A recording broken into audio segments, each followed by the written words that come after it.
Energize. Good morning, y'all. Grab your coffee and smile. Ron G's got the tunes to make life worthwhile. From the latest hits to stories that inspire, WSAN radio sets your soul on fire. Start your day with the beat, feel the groove. Ron G's got the vibe to make you move. With laughter and love, we're here to stay. WSAN radio, your morning getaway. Wake up, let the rhythm flow. With the Ron G Morning Show. From the heart of Texas, we're ready to shine. All right, talking about tune in and be inspired. This is part two. You don't know my story. We have it at 2 o'clock this afternoon. This person right here, somebody told me about her just a few days ago. And I said, yes, I would love to have her on my show because we don't have that other side. And I said, yes, just tell, yeah, whatever. I gave dates and she picked the first date. I am so honored to introduce Miss Lee Johnson. How you doing today? I am wonderful, sir. How are you? I am doing so good. I was reading up things on you. You talking about cramming things in. Because How normally, much time we got? How much time we got? oh, we got as much time as you need, young lady. But it's just reading the things that you were doing and how you got started um was very unique. It isn't like you stumbled across something. It's like you were meant to do what you're doing. It's just that opportunity came along.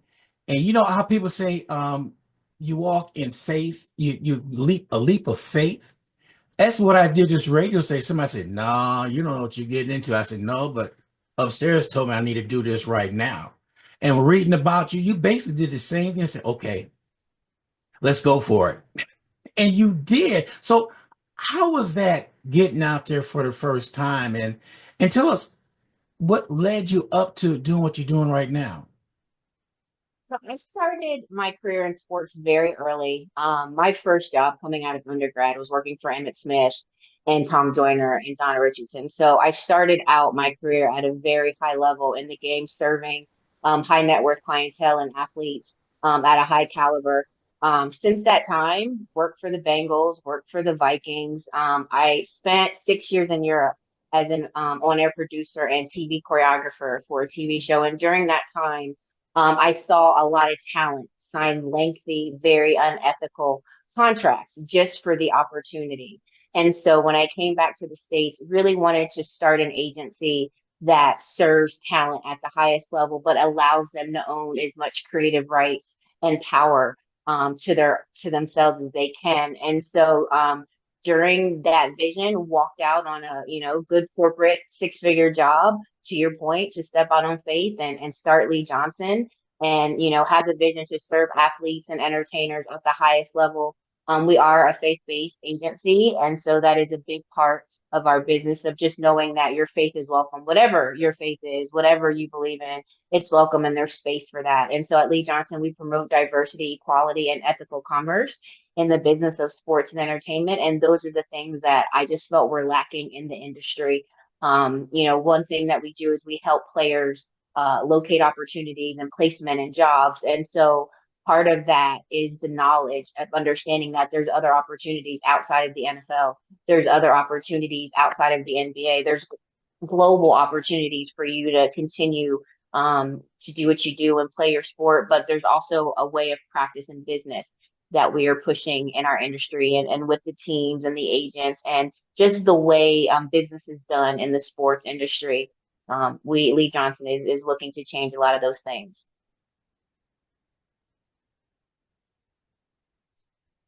Uh-oh, can't hear you.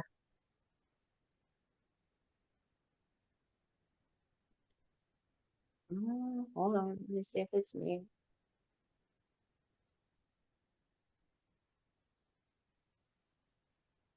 Can you hear me? Hmm. All right, hold on, we got a technical issue. I don't know if it's me. Can you hear me?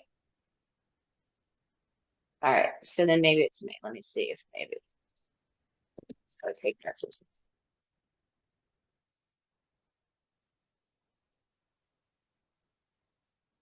I cannot hear you. All right, hold on. Can you hear me?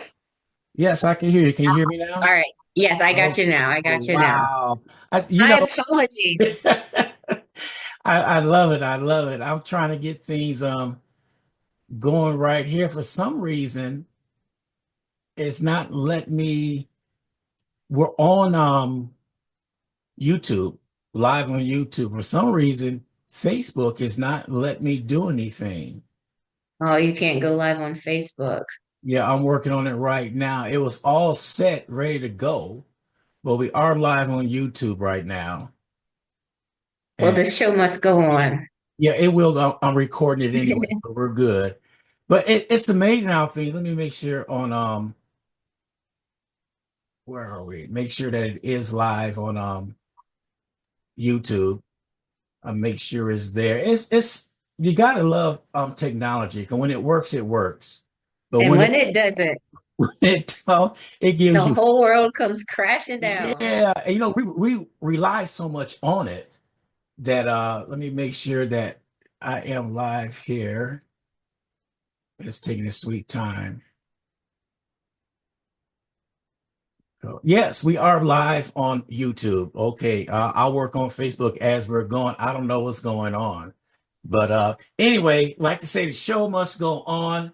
Um, what is one thing you wish more people knew about your brand or your business?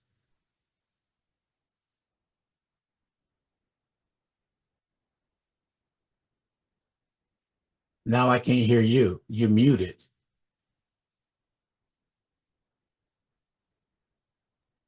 Audio. There you go. I can hear you now. You got me now? Okay, I was going to Yeah. say, and a little alert came up. Okay, we're good to go. We're back in the All game. right. Hey, this is what it's all about anyway. You got to be resilient and keep on pushing forward. Because You better know it. I know there's been some times in your career, what you're doing right now. Oh man, but you got to keep on going. You know what? Sometimes when you do that, it's some of the best deals being made, because you're going on faith and you're working on it. And all of a sudden it comes, you say, I got it. Wow, how did that happen? But so like I said, we're struggling, but the show will go on. Did you hear that question I asked you? I did not. Okay, what is one thing you wish that people knew about you and your Hmm. brand? In my brain, Your brand and your my business. brand, my brand. Um, we're here to be different. When I started Lee Johnson, there was a lot of people that told me it would never work. A faith-based PR agency in the sports industry would never work. And now, we have over 70 players looking to work with us right now on our portal. And we're growing. We have a hockey division, we have a football division, getting ready to add a basketball division. Um, I think what I want everyone to know about Lee Johnson is that we're not here to fit in. We are here to set industry standards. We're here to ask for accountability in this business. We are here to change the game. And so we are not for everybody. We're not going to be for everybody, but we are looking to partner with those brands and those corporations that are looking to really be a change in the industry and in the world. Wow. Speaking about that, San Antonio just got a football team. I think it's an ISA. It's a IFA. It's the IFA. IFA. And Yep. they got a hold of me out the wild blue. And I was the first one to break it in San Antonio. We got a football team coming here. And I've been doing interviews with them. And I call him Q. He's been going back and forth. Hey, Ron, you want to interview this person, that person? I say, sure, bring them on, bring them on. The more the merrier. But I get what you mean because it isn't like you're trying to get in there and push the big boys out. You bringing your brand in and being faith-based is if you listen to some of mainly the minority players, the first thing they say, I give thanks to God. That's the very first thing they say. And and that I said, wow. And you're starting to hear that more and more out of the athletes, more and more. They're starting to understand. And for you to come in being faith-based, are you the first one doing this? Yes. We are the Mhm. first. We are the first, and we are the first faith-based public relations agency, and we're global. Our connections and our network span across the world. We have players that we represent all over the world, but we're also the only second all-female owned sports PR agency. There's only another one. She's been doing it for 30 years though, so she's a goat. She's been in the game for a long time, but we're the second all-owned female operated public relations agency in sports. So what brings to this question, since you said that, have there been any struggles getting media coverage? And what was your experience like? So, PR is a funny business, right? PR is all about the message and the timing. It could be the right message, but at the wrong time. It could be the timing's off, and it's also dependent on what else is going on in the news and the other things. So, when you're looking to get media coverage, depending on what it's for, it's a very timely situation based on who's interested in the story at that time and what other things are going on in the world and in the news that may be more interesting than what you're trying to sell. So PR is very strategic. It's very consistent. You have to have that consistency to get the story out there. But it's also very timely. Today's story is not tomorrow's story. So you got to make sure that whatever you're pitching for the right time, and it's going to grab the attention of your market. You said something right there. It's the timing that comes in. Is this the right time to do it? Um, is it fair to say if somebody covered you, you got that 15 minutes of fame, you need to act on that right then and there and don't wait to down the line. Is that what you suggesting that most people ought to do? Absolutely. Absolutely. I preach it all the time. There are 1,697 NFL players. Okay. So right around 1,700 players in the NFL. Out of that, how many of them can we actually name? I would say probably 50 if you're really good in the game. So that means there's 1,600 players that have an NFL tag and title to them, something that is 1 in 8 million chances to do, and they're not capitalizing on that tag. The your NFL, everyone knows, is not for long.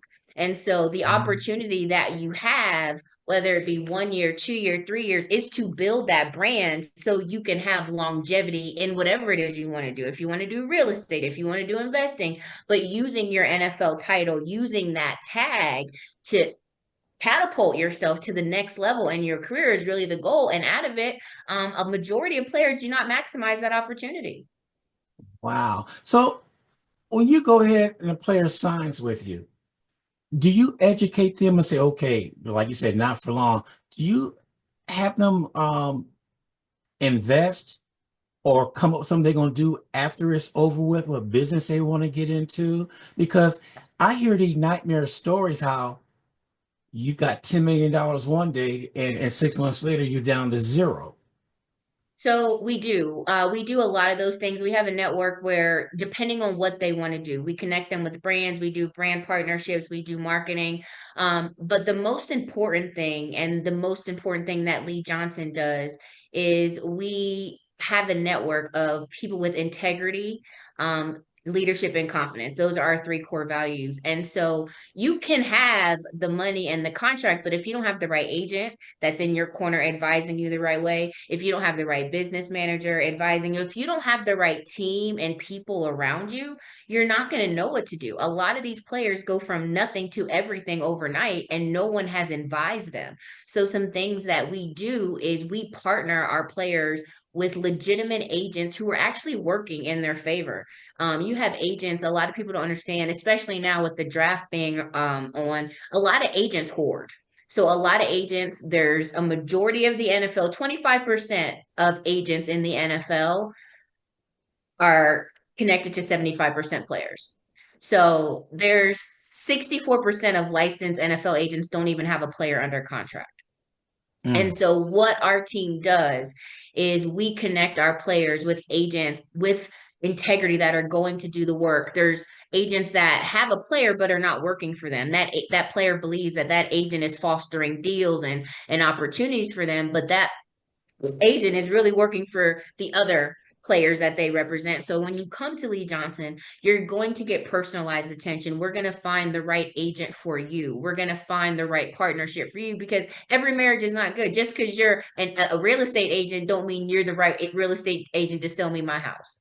And so what we do is we have a network of agents, coaches, scouts, teams that we partner with that are integral and are actually doing the best that they can on behalf of the players, educating them, getting them in touch with the right people. It's unfortunate, but there's a lot of taking advantage of that happens at this level. You have players that are uneducated or ignorant to the process, ignorant to how their contract is set up, what those extensions look like, and who gets those finances. And so we really foster our business on creating relationships of integrity where everyone's going to win. So I've been dying to ask this question because I hear it all the time in contracts. When they get a guaranteed contract, let's say they sign somebody for $10 million and you get a $2 million bonus up front. Now, when they sign all that, do they actually really get that 2 mil up front? It depends. It depends on how the contract is written. You Mm, can get it up front. You can get it throughout your contract. It could be spread out. It's going to depend on how the contract is written. The NFL and just all contracts can be written, as you know, with flexibility and different things. But sometimes they do get it up front. But then even with that upfront money, it's split between all the people that help you get the upfront money. yeah. Yeah, I read an article about 5 years ago how some of these professional athletes were didn't know the tax structure and all that. And I was reading it, and if you go play in California, you got to pay that city and stakes tax over there. You go to New York, you do it right there. That so if you look at, let's say I'm gonna throw $1 million out there. So let's say you do that. But out there, $1 million, you may get 500,000. and Is that and is really that right? it's gonna, yeah, no, this is 1000% accurate. And a lot of players don't understand that. I was reading something not too long ago. It was just saying how 32 million in California actually equals like an 11 million contract after you take all the taxes out and after you take out everybody that's getting paid. It's not as big, as it looks on paper. Once everybody gets their sum, you're left with a little. See, that's funny in a way. Man, you just signed $120 contract. You balling. Well, actually, I'm not. So people don't understand. Most athletes get into the business doesn't understand that tax structure or what goes on because Uncle Sam and the state, they get it first. You No, better no know it. matter what. So do you go through educating the players? This is what you're really going to get. You Yeah, signed we this. We work very closely with the agents that represent specifically for NFL contracts, but we foster our own contracts for our players globally. So those contracts are written, including airfare, housing, different things. So every contract's written a little different, but we absolutely educate our players on what the basics that should be included in the contract. These are the basics that you should look for. Obviously, the team's going to have flexibility based on your position and the need and all of those things, but these are the staples that absolutely must be included in your contracts. So it's safe to say, Mom, Dad, you may have helped me through all this. I know you helped me out, make sure my money is structured right, but this is something different I'm getting into. I really gonna need some professional help. Love you, but I gotta have this. And that's one thing they have to stress. Mom and Dad been with you all this time, but as you said, trust the experts.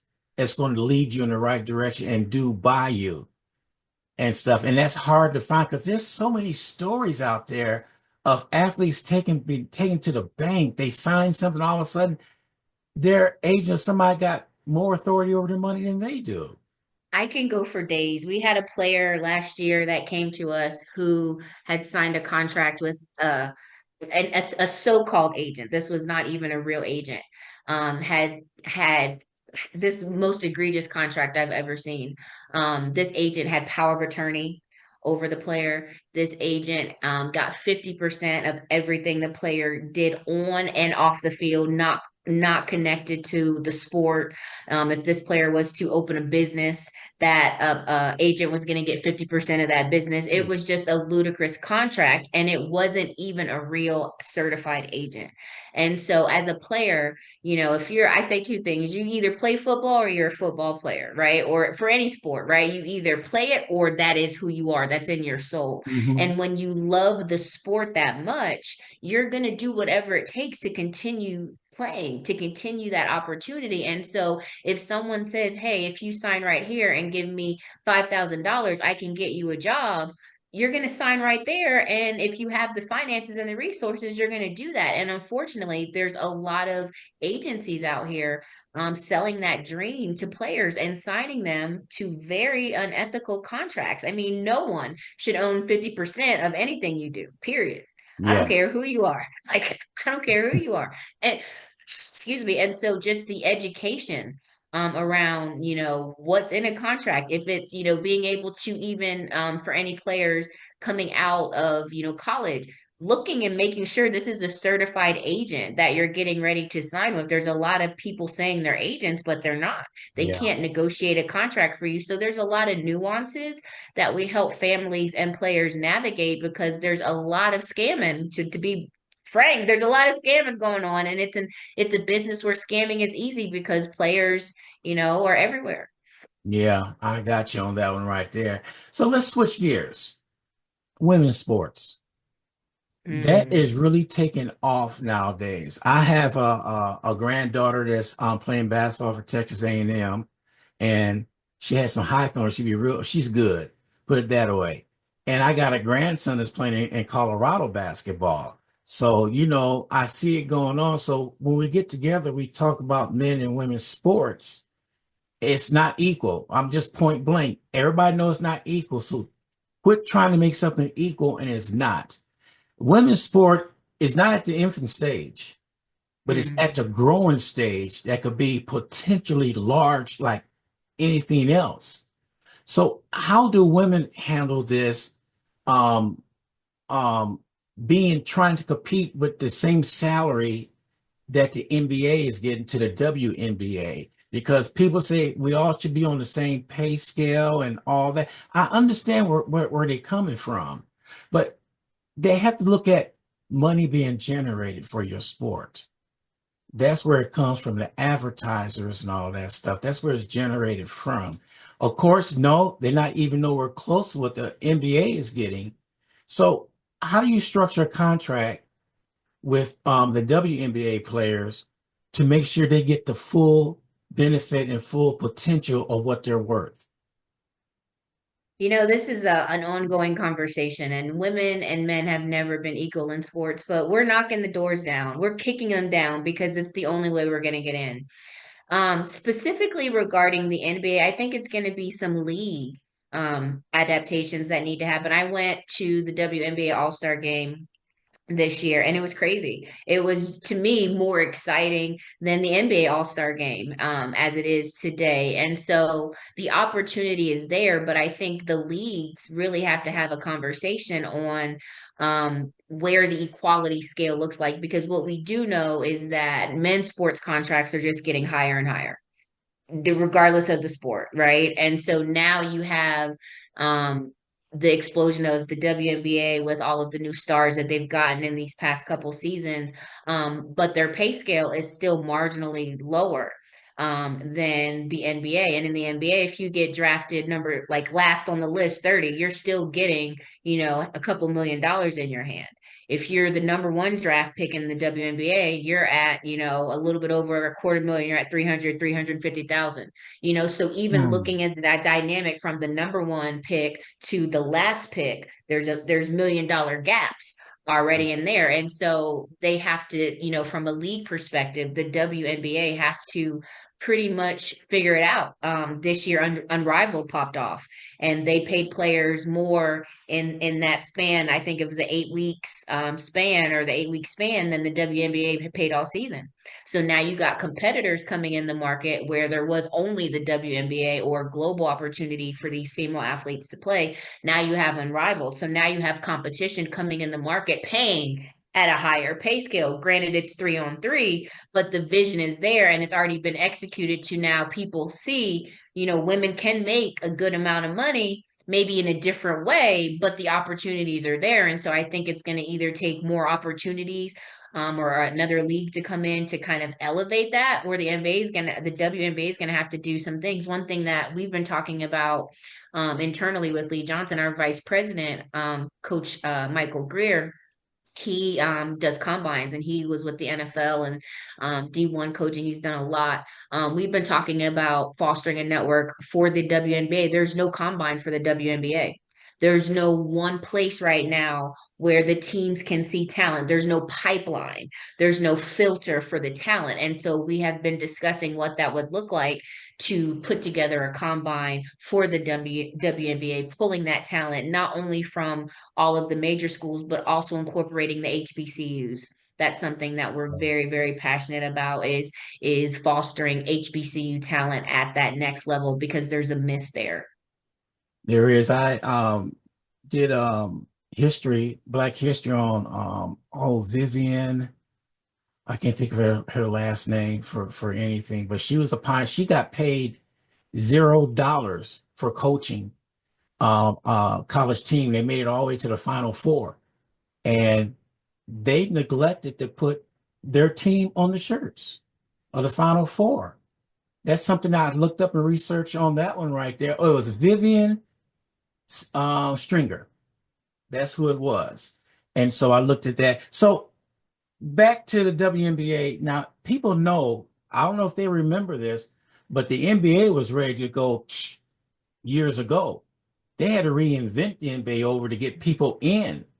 Now, the playbook they used took a while to build up the momentum, but now it's there. Now the NBA is a cash crop now. But wouldn't the WNBA maybe entertain looking at how the NBA reinvented themselves? You think? No, because it's a different market. I think it's a different market. I'm not really sure, to be honest with you, what that would look like. But they definitely have to take a pause because they're at a pivotal moment with Unrivaled just coming out and paying, a higher salary. That's a challenge. That's an open challenge to you got to pay women more.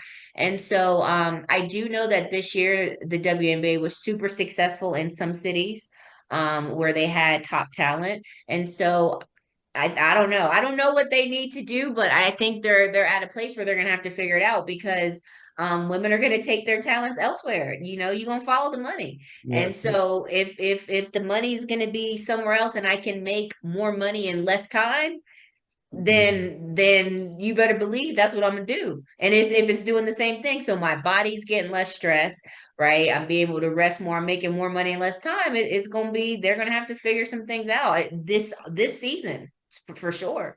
Yeah, because we lost our WNBA team here in San Antonio years Mm. ago. Silver Stars, we lost them. And you're right. It's where the market is at. And can a smaller market compete with a big market? They got the same problems that some of the NBA had, a smaller market. San Antonio is considered a small market with NBA, Mhm. but we got talent here. And after we lost that team, we were trying to figure out, okay, what are we going to do? So I know around the area, they latched on to high school and college. These gyms are packed when the women are out there playing because everybody want to go see, and the biggest thrill was to me to see a woman dunk. That made my day. I said, yes, that made my day. Do it again. So you do have the charge coming on, but the momentum is there. So what do you need to do to keep this momentum going? Like you said, this is a year they have to show out, right? They do. They're gonna have to, and it's gonna be challenging because I know last year, Caitlin and Angel did a lot of the hype, and that is what that momentum from college transferred over into the WNBA. Are they going to keep that same momentum? Or who's coming out this year that can elevate that to the next level? I don't know if there's a couple names out there that can do that, but whatever they have to do, if they don't capitalize on it now, they're going to miss their moment. You're right. Yeah, you're right about that. Switch things. How important is public relation in your industry, and how do you currently handle it? I believe, and of course I'm biased because I'm a publicist, but I believe that every athlete that wants to be a professional should have a publicist. We elevate your market value, we elevate your brand image, we handle your reputation management. Everything you need to be successful is what we do. And so if you're looking, even now, we are entering the high school space, with NIL in play and these offer letters coming earlier than ever now. We have eighth graders getting offer letters. Hmm. It's crazy right now. And so now we're entering that space too, to where we're representing high school athletes. We have some quarterbacks, four-star quarterbacks that are getting ready to come out. And so transferring just what a publicist does now, I believe every athlete needs it because we're elevating your awareness, your market value, everything to the communities, to the industry. We're putting you out there to where they can't forget you. They're going to remember you. And so of course, I'm biased again. I believe every athlete, looking to be a pro, whether you're looking at being, a high school player, there's top high school, or excuse me, top college players that don't make it pro, but they have a very, Tim Tebow had a very solid college career and able to capitalize off of his college career into now Hmm. what he does professionally. And so just having that team on your side at a young age is opportunities, whether you go pro or you do really well in college or in between. I think it's really important for every athlete to have a publicist. Question on this right here. Now the college athletes are starting to get paid. Is High that school, high school athletes are yeah? getting paid. Is that a hinder for them boosting their ego up, and can they perform on the level that they're getting paid for? Because I look at it both ways. Are you gonna be humble? Are you gonna be the jock and get out there and talk noise? You know what I mean? I will be honest, I hate it. I hate everything about it. I'm from the age you go to college to train and practice your profession, and then you get paid for it. And so now I think they're cheating the game a little bit. Do I feel like they should be paid? Absolutely. Do I feel like you should be making millions? Absolutely not. And so for us, this is the business that we're in right now. It's not going away. And if Mhm. it goes away, it's not going away anytime soon. So now the game is, who can get to the athlete first and brand them, Yes. and so when you're dealing in that game, you have to be very careful because now there's a lot of lawsuits of athletes that signed NIL deals and were promised a lot of things and they were not delivered. Same thing with schools. Some programs this year, UNLV had two players leave their program because they were promised certain stipends that were not fulfilled. And Yeah. so I think it's a very dicey game that we're paying athletes at a young age because you don't know where they're going to go. But I think if we're able to educate them and get the right financial resources and education in place for them to know what to do, then I think it's what it is. We're in the wild, wild west of sports right Yeah. now. We're in uncharted territory that no one ever thought that, we would be in. And so now I think a big piece of the success and whether it lingers or stays is going to be education. Yeah. Michael Jordan said something years ago about today's athletes. He said, we went out there and we bust our butts and we got paid on what we're doing out there. The athletes sign and get paid and haven't done anything yet. And he said he doesn't like today's athletes. They're good, but he doesn't like how they're treated so early in life. And then they could turn around and say, I don't feel like playing a game, and they sit down.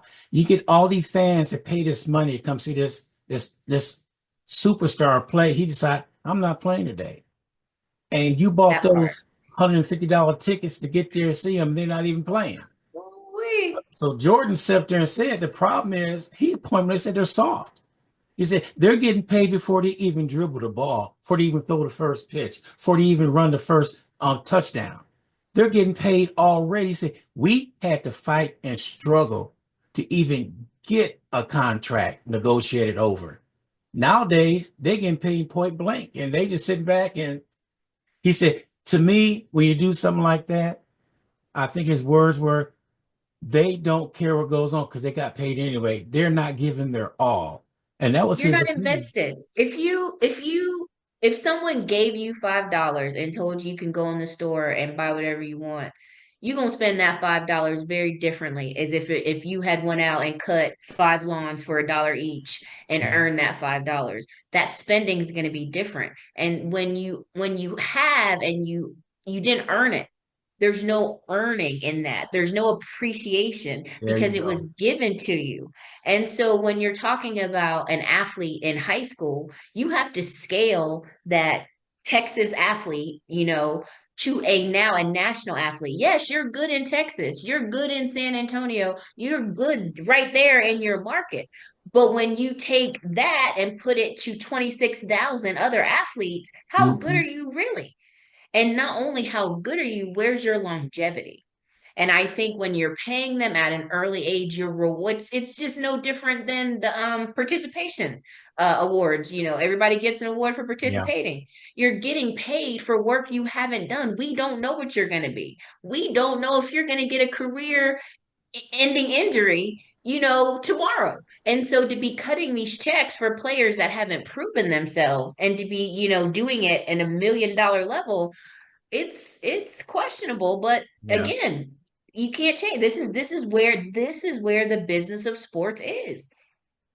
Yeah. This is where the business of sports is. When the whole NIL opened up, I said I have concerns because you're opening Pandora's box. You're Hmm. going to take Texas A&M football players and pay them, but then what about keeping it at the same school? The Texas A&M gymnast, right? Yes. The football players are getting millions of dollars, obviously, because they're bringing in a lot of money, but those gymnasts are never going to have the opportunity to do that because of how the scale is set.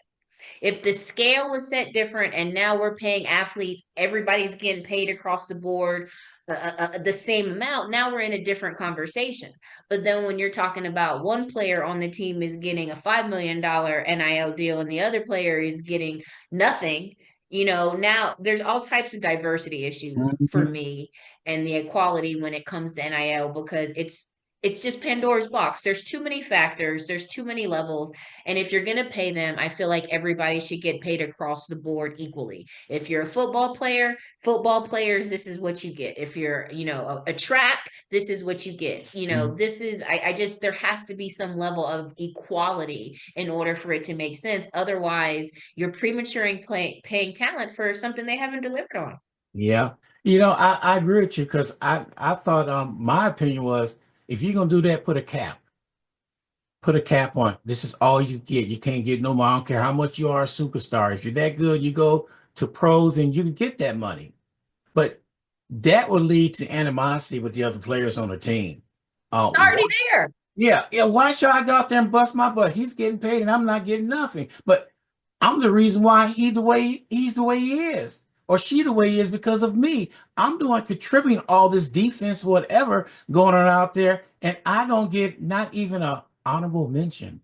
So here's the argument with that, right? Because you're the player not getting paid, but if I'm the player getting paid, I'm going to be saying I'm the reason that anyone's even looking at you because I'm on the field.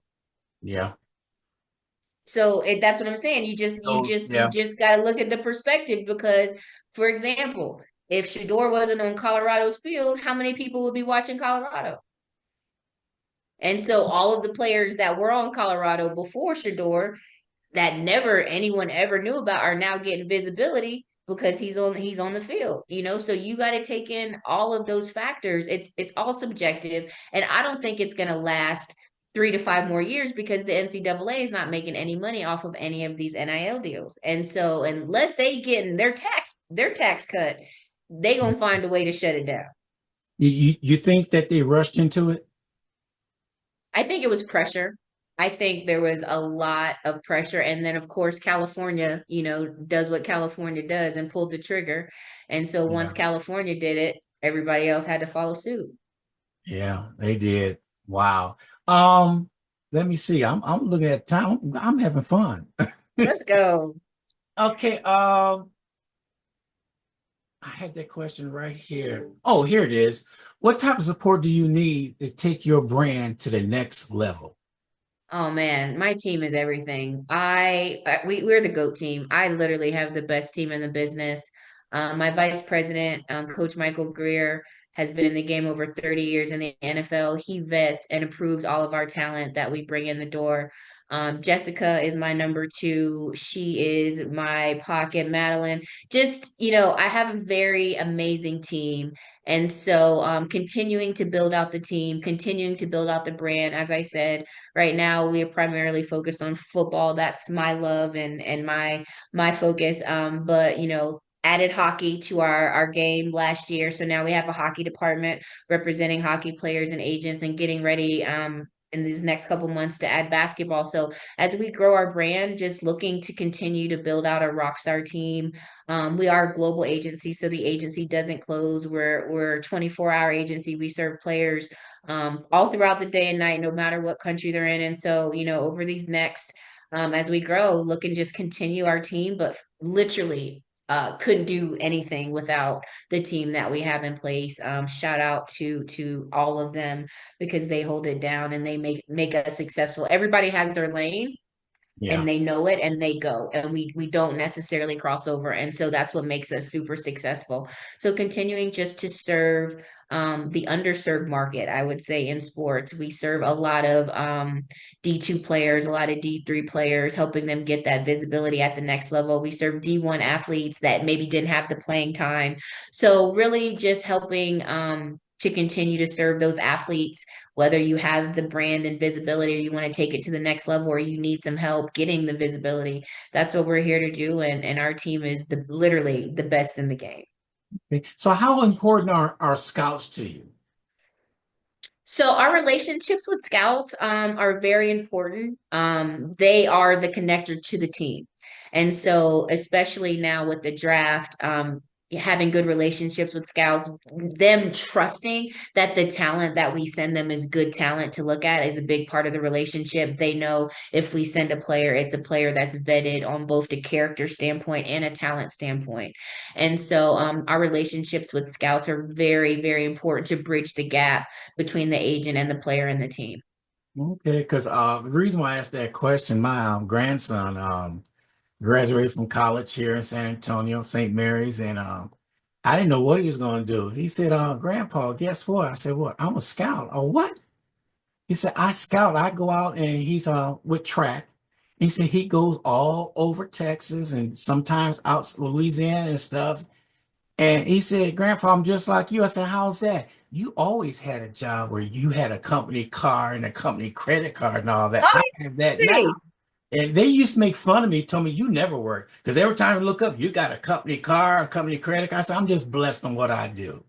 that's right. And, That's right. and I started thinking about it, and they were right. I did. I always landed on my feet, but each job I went up the ladder more. And so I'm so proud of him becoming a scout. And But then, it's amazing that he was paying attention to you that whole time and you didn't even realize it. uh-uh, they don't. That's my grandson. My son said, "You don't have a real." You know what they called me? What's the guy from Martin that never had a job? Thought he had a job. Tommy, Tommy. They always call me you, Tommy. You don't have a job. He said, "How do you do it, Dad? I don't know." But I guess when you're you right. love what you do, it's not work. It's Yeah, fun. it is. And so I retired and I was always doing this radio station. March will be my 11th year doing it. And I'm working more hours now with the radio than I did my full-time jobs, but it's one catch to it. I love what I'm doing. I love reaching out like to you, Lee, and to everybody else to get your Mhm. story across here. That's fulfilling to me to open up the door to somebody else. I'm just, I always tell everybody, this is not my station. This is a community station. I'm just sitting in the seat right here that God put me in. I love it. That's I love it. all. I love it. So, Yeah, listen, when you're doing your purpose, when you're walking in purpose, he provides. okay. And now, since you brought that up, I got a question for you right now. What's been the biggest win so far in your business or personal brand? The biggest win, I think, for us is we have started a ZTP campaign, Zero Tolerance Project, and it's a domestic violence project, strategically focused on the NFL, putting in some policies regarding their players and coaches and domestic violence. It's something that I have a personal story with that I've had to overcome, and so having to walk in those shoes, I understand. The business a little bit better and what it looks like for a woman who has been in a relationship with a professional athlete, and has had those challenges, what that restart looks like. And so we've spent the past couple years just doing the research, tracking the stories. The data is alarming. The amount of players that not only commit these offenses but go unpunished from a law perspective. You're talking about players with, multi-million dollar contracts getting $1,500 bonds. If you got a DUI, you're going to get more bond than $1,500. And so our focus has been really opening the door for an NFL team to just put the policy in place. And probably the most exciting thing is we most recently partnered with Champion to put together some gear, some sweatshirts, and just a clothing line to support all of the ZTP campaign. 100% of those proceeds go to benefit domestic violence and sexual assault shelters and nonprofits. And so that is very exciting for us to have fostered that relationship with Champion, and to be able to just continue the work. Again, changing the business, changing the game, Yeah. and making it better and safer for everyone. There's a lot of women in sports, period. There's a lot of women who have experienced domestic violence and have had to walk in those shoes. And really, from a sports perspective, the NFL has really failed to take accountability for its players and its action. It's not a new problem. It's a problem that stems Yeah. back to O.J. Simpson and before. And so it's time. And so Lee Johnson is really proud of our efforts and our initiatives to really change that part of the business and the game. I had a young lady on earlier today, Dr. Anderson. She went through the same thing, domestic violence, and she's got things started right now with her nonprofit addressing the same thing you're talking about. And I'm a firm believer that you don't put your hands on anybody. That's just Mm, point blank as it is. I was brought up, oh boy, was I brought up, you don't put a hand on a woman, because there were more girls in our family was boys. We got beat up, but we mm, couldn't hit them back. mm, But I understood um what they were telling me about that, because if you got to get to that point that you have to hit somebody, then the problem is you. You need to walk away from there and come back in social skills. I say this all the time. I learned one thing in social skill class that was say never react on your emotions. You're supposed to sit back and then think about it and then respond. Because when you're reacting off emotions, you can't take it back. Well, you already did it. You can't say I'm sorry. There's not that many sorries in the world that's gonna fix that. So definitely, whew, you hit a nerve right there, because I don't like seeing that at all. That yeah. if you want to get me upset, matter of fact, I was somewhere. This guy going to hit this guy. I said, "Hey, yo, dude, what you doing? Mind your business." I said, "This is my business. Mm. This is my business and stuff." So should I have done it the way people are nowadays? Probably I shouldn't have, because no telling what's going to happen to me. But I Ugh. did it anyway. Yeah. You It's know. it's definitely a subject that we need to talk more openly about. It's not related to any particular income bracket, any particular neighborhood, it's not connected to anything Mhm. outside of that particular offender and the victim. And so we need to be open more about, everyone loves sports, everyone loves the game, but let's talk about the responsibility that comes with being one of those 1,700 players, right? There's a responsibility piece that needs to come into play, and the NFL has to do better with making sure that they take ownership of their players and get the message right. You're talking about, I can go all day, but we're talking about Deshaun Jackson. You got 20 plus women saying that you sexually assaulted them, and you just got a $250 million contract. That messaging is wrong. That Yeah. messaging is off, and so the NFL has to do better with aligning their messaging and how they're handling their employees. And another thing people forget is the NFL is a nonprofit. The NFL is a nonprofit, is a 501(c). And so Hmm. when you're paying people at a certain level and you are a 501(c), there has to be accountability. There Yes. has to be accountability because there's a lot of things happening that are just unaccounted for when you're talking about protecting women and children, not just women, but women and children. You're talking about big players, strong players, trained players. There's just a lot of factors involved. And so what we're really just trying to do is bring the conversation to the table, and let's talk about it because it has to be addressed. Yeah, it does. I agree with you. So we could talk about that a We'll have long to come back. time. You have to bring me back because I have Yeah, to come back with all my statistics. I was gonna say that. I gotta get you back here. I got to come back with all my statistics and Yeah, all my because numbers because it's alarming and yeah, it's not okay. And so Lee Johnson is definitely doing our part to bring awareness to the issue. and we definitely gonna bring Lee Johnson back. I guarantee you that. So let me ask you one last question. How do you currently promote yourself, your business, and what works best for you? It's nonstop. It's nonstop promotion. We promote to players, we promote to agents, we promote to brands and corporations. One thing we do is we also help nonprofits get sponsorships for their events. And so it's nonstop marketing, and just being able to get your name out there is huge. But also a big part of our business is referral.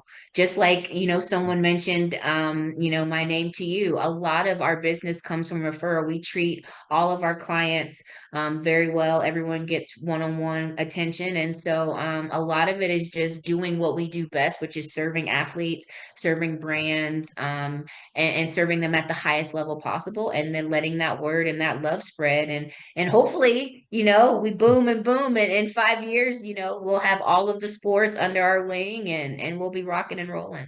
That's good. You mentioned nonprofit. I got one I'm starting right now, but I tell you what, trying to find grants and everything people write. And I said, why did I start this? It's going to be a lot of, see, what I started a nonprofit where I'm gonna help the elderly out, where I'm gonna be going to them, playing some music for them, maybe do karaoke, they can sing. I got the youth coming involved to talk to them because that's knowledge and power right there, talking to that. Because I always preach to everybody, don't let your grandmother and grandfather become an ancestor before you talk to them. Hmm. To them now because they got so much Listen, wisdom in them. So I'm trying to bridge these two together, the youth and the elderly together, so they could talk to you. Because 9 times out of 10, that's person in a nursing home, that's it.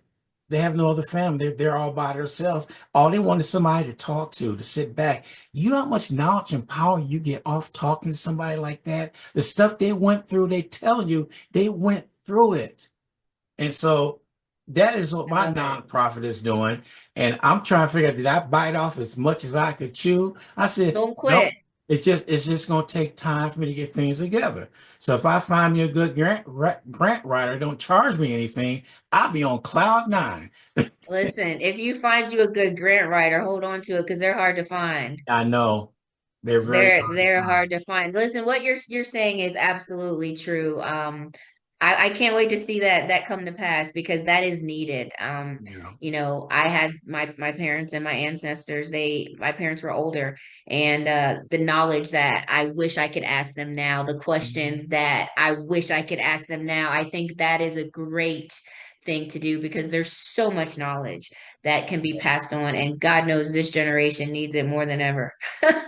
You see, and you're right about that because I had my birthday last month, and believe it or not, When's your birthday? January 21st.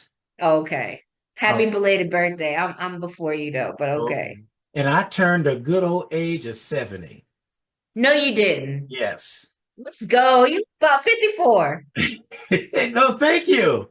And I'm surprised how many people call, sit down, and talk to me, ask me about this, and I tell them, and they said, "You know what, Mr. Gordon?" I said, "You don't have to call me Mr. Gordon." They said, "Yes, we do, out of respect." Mhm. I said, Yes, "Okay, I yeah. appreciate that." And I tell them what I did back in the days, and I learned from experience doing things. And I am surprised on some of the youth and how they come to me and want to sit down and talk to me. So, what happened back in your days? What did you do? I said, "You know what? It's no more different than what it is today. The way it is different today, y'all have more technology. Things are faster. Back then, we actually had to sit down and write things by hand. We had to sit down there and solve problems. You go to the internet, your problem is solved, but you didn't take no time to figure out how did you solve it.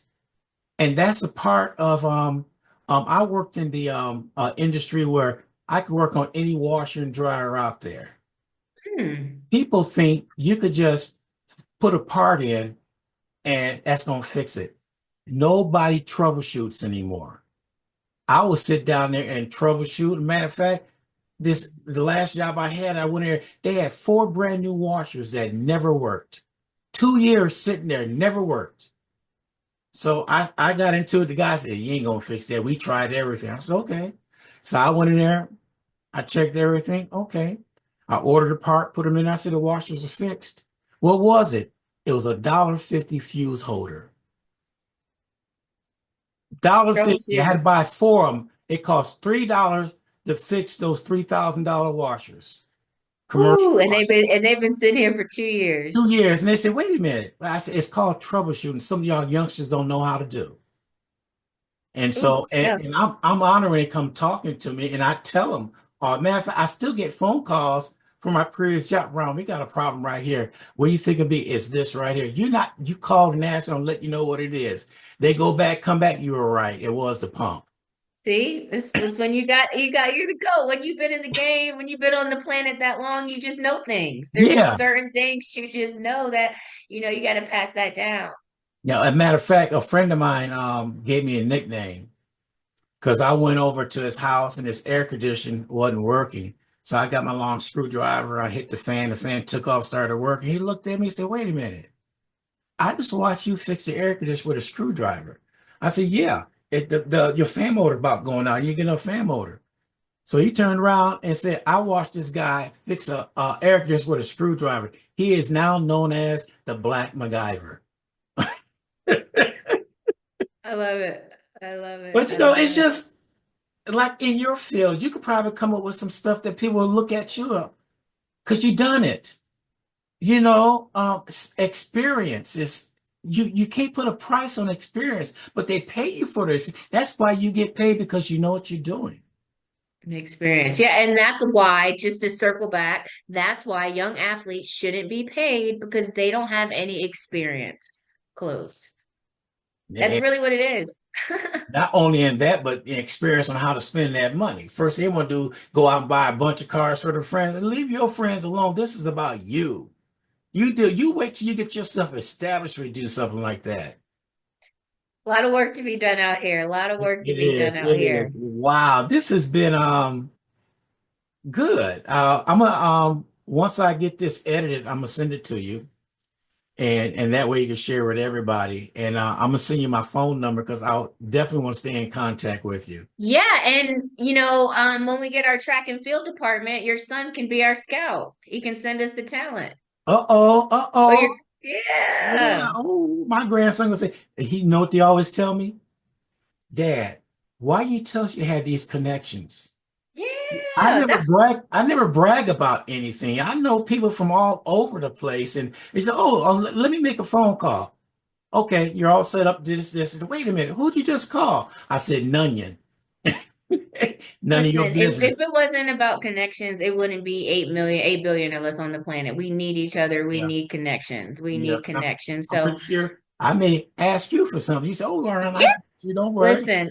We'll help out any way we can. We Yeah. we, we got our people, we got our network, and we look out for each other. It is exactly how we got this conversation. Our network. And it's Q. Exactly. Q Shout out something. to Q. Shout Yeah, out to Mr. yeah, Workman. because he something else. To this day, I don't know how he found me. I really don't know how he found me to this He's day. everywhere though. Like he's in Japan tomorrow. He's in Greece the next day. Like he be moving around. So he know people and he do things. Oh, So he that's my does. guy though. He That's my does. guy. I Matter of fact, appreciate I it. think he's going to be on the show tomorrow at 2 o'clock. Okay. I think it's going to be on tomorrow because I know I got his wide receivers are going to be on. Okay. I think Jack Leach is going to be on too, along with Q. Okay. So that's what they said, but I'll find out tomorrow. Okay. All right. Well, listen, I'm around. I'll be available to tune in, and Okay. please don't let this be the last time we meet. Oh, it won't. It won't. I All think we right. got chemistry already just in there You just better talking. know it. Let's go. We got work to do. Yes. All right. You All take care. right. All Thank right. you. Have a good day. All right. You too. Bye. Okay. Bye. Thank you for tuning in to WSAN Radio. Catch us on our YouTube channel, WSAN Radio SA. Subscribe to our channel and hit that notification button.